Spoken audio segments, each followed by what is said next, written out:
Macam mana kita nak tahu orang itu jodoh kita terbaik untuk kita? Kita tak tahu. Kenapa? Kerana takat jodoh kita tahu, jodoh terbaik tak tahu. Apa makna jodoh? Pasangan. Faham? Pasangan saja.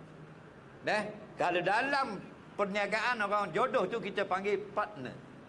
Dalam perniagaan, faham? Orang tak panggil isteri. Dalam rumah tangga orang panggil suami isteri. Tu jodoh. Sebab tu jodoh tidak kita tahu. Kita nak bila kahwin tak cerai-cerai sampai dua-dua mati, sehidup semati. Betul tak? Tu cita-cita kita. Tapi tak akan berlaku. Ada orang Allah beri jodoh dia 3 bulan saja. Ada orang 3 tahun. Ada orang 30 tahun. Betul tak? Ada orang 3 hari saja.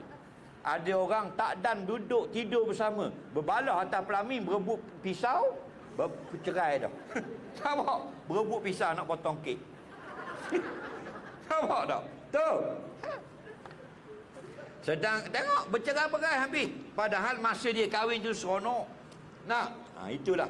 Itulah kita tak tahu jodoh kita lama mana. Maka kita dilarang pergi kat orang kahwin katakan semoga kekal ke anak cucu. Jangan, Nabi marah. Wala taqulu bil baqa wal banin. Jangan kata semoga kekal ke anak cucu. Jangan. Bal qul, bahkan kata begini, barakallahu alaikuma. Semoga Allah berkati perkahwinan berdua kamu. Kan ada kita dak semoga kekal ke anak cucu. Dah Allah yang tahu panjang mana jodoh. Faham? Ada orang kita jodoh dengan orang yang sangat kita bercinta saja 15 tahun bercinta. Dari tingkatan 4 sampai habis buat PhD bercinta. 15 tahun baru kahwin. 15 tahun bercinta, 15 bulan saja kahwin. Lepas tu cerai tolak 3. Faham? Kenapa? Kerana aturannya lain.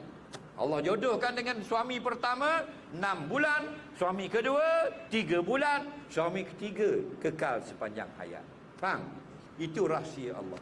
Tak, yang kita patut buat, cari yang terbaik. Itu saja. Bukan terbaik harta banyak, pakai bateri dan sebagainya. Yang lebih sayang kepada kita.